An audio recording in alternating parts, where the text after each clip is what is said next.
ವರ್ಗ. ಅದು ಅಲ್ಲಿಗೆ ಬರ್ಬೇಕಂತಿದ್ರೆ ನಾನು ಮಾತು ಹೇಳುದ ಯಾವುದು? ನದಿಯನ್ನು ಹರಿದು ಹರಿದು ಸಾಗರವನ್ನು ಸೇರಿಕೊಳ್ತದೆ ಅಂತೆ. ನಾನು ಉಪಮೇಯಗಳೇ ಪ್ರಾರಂಭ ಮಾಡ್ತೇನೆ. ಇಲ್ಲಿಗೆ ಬರುವಾಗ ಸುಮಾರು ಕಟ್ಕೊಂಡು ಬಂದಿದ್ದಿ ಅಂತ ಆಯ್ತು. ಕಟ್ಕೊಂಡು ಬಂದಿದ್ದೇನೆ. ನೋಡುವ ನಿನ್ನ ಉಪಮೇಯ ಎಲ್ಲ ಎಷ್ಟಕ್ಕೆ ಸಿಗುತ್ತದೆ ನಮಗೆ ಅಂತ ನೋಡುವ. ನಾನು ಕಟ್ಕೊಂಡು ಬಂದು ಸ್ವಲ್ಪ ಜಾಗ್ರತೆ ಮಾಡ್ತಾರೆ. ಯಾಕೆ ಗೊತ್ತುಂಟಾ? ಯಾಕೆ? ನಿಮ್ಮಂತಹ ಶ್ರೇಷ್ಠ ವ್ಯಕ್ತಿಗಳೇ ಬರುವಾಗ ಕಟ್ಟಿಕೊಂಡು ಬಂದದ್ದನ್ನು ತಪ್ಪಿದ್ರೆ ಏನೆಲ್ಲ ಆಗಬಾರ್ದಲ್ಲ ನೋಡುವ. ಹಾಗಾಗಿ ಜಾಗ್ರತೆಯಲ್ಲಿ ಕಟ್ಟಿಕೊಂಡು ಒಂದೊಂದೇ ಬಿಚ್ಚುದ ನೋಡು. ಬೆಟ್ಟದಲ್ಲಿ ಗುಡ್ಡದಲ್ಲಿ ಒಂದು ನದಿ ಬೆಳೆದು ಹುಟ್ಟಿಕೊಳ್ತದೆ. ಸರಿ. ಹುಟ್ಟಿಕೊಂಡು ಹರಿದು ಹರಿದು ಸಾಗರವನ್ನು ಸೇರುತ್ತದೆ ಅಂತ. ಅದು ಅದಕ್ಕೆ ಧರ್ಮ ಅಲ್ವಾ? ಜೀವನ ಅಂತ ಹೇಳ್ತಾರೆ. ನಿಮ್ಮನ್ನು ಕಂಡಾಗ ಏನ್ ಕಾಣ್ತದೆ? ಕರುಣ ಸಾಗರನ ಹರಿದು ಅಂತ ಇದ್ದೀರಿ. ಕರುಣ ಸಾಗರ. ಹೌದು. ಇದು ಒಂದು ನದಿ. ನದಿ. ಈ ನದಿಯನ್ನು ನೀವು ಸೇರಿಸಿಕೊಳ್ಳುವಿರಾ? ಈ ನದಿ ಒಂದು ಸಾಗರವನ್ನ ಸೇರಬೇಕು ಎನ್ನುವುದಾಗಿ ತವಕ. ಹೌದು. ಸರಿ. ಸೇರಬೇಕು ಎನ್ನುವುದು ಧರ್ಮ. ಹೌದು. ಹೌದು. ಆದರೆ ಎಲ್ಲಾ ಸಾಗರವನ್ನು ಸೇರುತ್ತದೆ ನದಿ ಅಂತ ಸರಿಯಾಗಿ ಆಲೋಚನೆ ಮಾಡಿದ್ರೆ ಎಷ್ಟೋ ಅದರಲ್ಲಿ ಕೊಳಕಿರುತ್ತದೆ.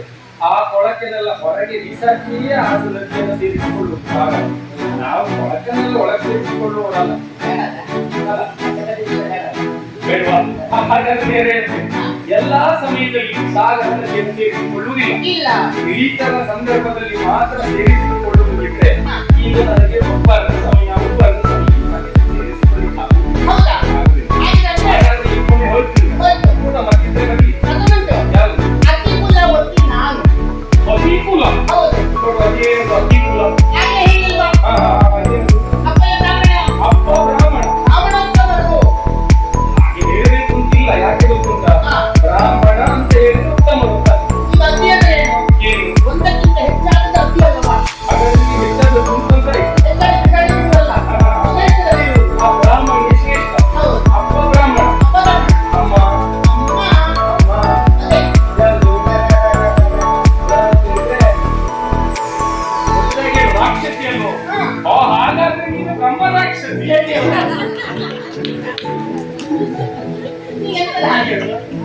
ಬ್ರಾಹ್ಮಣ್ಯ ಮತ್ತೆ ರಾಕ್ಷಸರು ಒಂದಾಯಿತು ಅಂತಾದ್ರೆ ಅದನ್ನ ಕರೆಯುವುದು ಹೇಗಪ್ಪ? ಹಾಗಾದ್ರೆ ಯಾವುದರಲ್ಲಿ ಯಾವ ಶಾಸ್ತ್ರದಲ್ಲಿ ಅದಕ್ಕೆ ಏನು ಅಂತಿಲ್ಲ. ಹಾಗಾಗಿ ಬ್ರಹ್ಮ ರಾಕ್ಷಸ ಆನೆಯಲ್ಲಿ ಅತಿಕುಲ ಅಂತ ಹೇಳಿ. ಅತಿಕುಲ ಅಂತ ಒಳ್ಳೆಯ ಕುಲ ಉಂಟು, ಅತಿಕುಲ ಹಾಗೆ ಕರೀತು.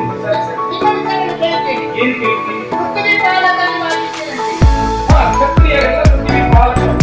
ಸರಿ. ಸೇರಿಸಿಕೊಳ್ಳಬಹುದಿತ್ತು. ಆದ್ರೂ ಹಾಗೆ ಈಗ ಯಾಕೆ ಈ ಕ್ಷತ್ರಿಯರು ಯಾವ ಕಾರಣಕ್ಕಾಗಿ ರಾಕ್ಷಸಿಯನ್ನು ಕರೆದು ಅಲ್ಲಿರುವಂತಹ ಬೀಜ ಯಾವುದು? ಬ್ರಾಹ್ಮಣ್ಯದ ಬೀಜ. ಬ್ರಾಹ್ಮಣ್ಯದ ಬೀಜವನ್ನ ಯಾವ ಕಾರಣಕ್ಕಾಗಿ ಕ್ಷತ್ರಿಯರು ಮದುವೆ ಆಗುವಾಗಿಲ್ಲ. ಕ್ಷತ್ರಿಯರು ಮದುವೆ ಆಗುವುದೇ ಒಂದು ಅಂತಾದ್ರೆ ನಮಗಿಂತ ಕೆಳಗಿನ ಯಾವ ಉಂಟೋ ಅವರನ್ನ ಮಾತ್ರ ಮದುವೆ ಆಗುವುದು ಶಾಸ್ತ್ರ. ಹಾಗಾಗಿ ಅದು ಆಗುತ್ತೆ. ಇನ್ನೊಂದು ಎರಡನೆಯದ್ದು ಹೋಯ್ತು, ಮತ್ತೆ ಮೋದಿಯದ್ದು ಹಾಗಾದ್ರೆ ನೀವು ಒಂದೆರಡಲ್ಲ ಬಹಳಷ್ಟು ಬರುವಾಗ ಇಟ್ಕೊಂಡು ಬಂದಿದ್ದೀರಿ. ನಾನು ನಡ್ಕೊಂಡು ಬರುವಾಗ ಎಲ್ಲ ಹೇಳಿದ್ರೆ ಗೊತ್ತುಂಟಾ? ಏನ್ ಹೇಳುದು? ಅಗೋರತ್ತಿ ಅಂತ ಹೇಳುದು. ಹೇಳಿದ್ದಾ? ಅವಳು ಬರುವಾಗ ಹೇಳುವುದಂತೆ ಅಗೋರ ಕೊರತಿ ಯಾಕೋ ಕರತಿ ಯಾಕೋ ಕೊರತಿ ಅಂತ ಹೇಳುದಂತೆ.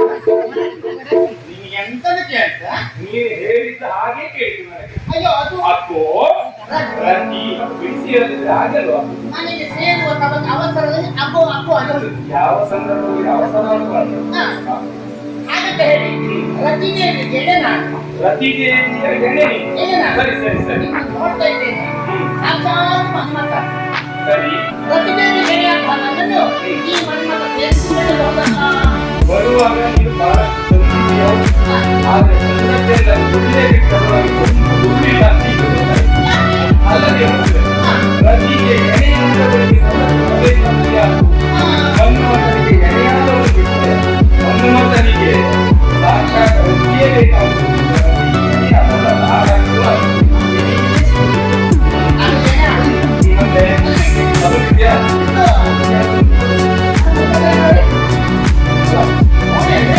ನಾನು ನನ್ನ ಮುಖ ಬಿಟ್ಟು ಬೇರೆಯವರ ಮುಖ ನೋಡುವವನಲ್ಲ.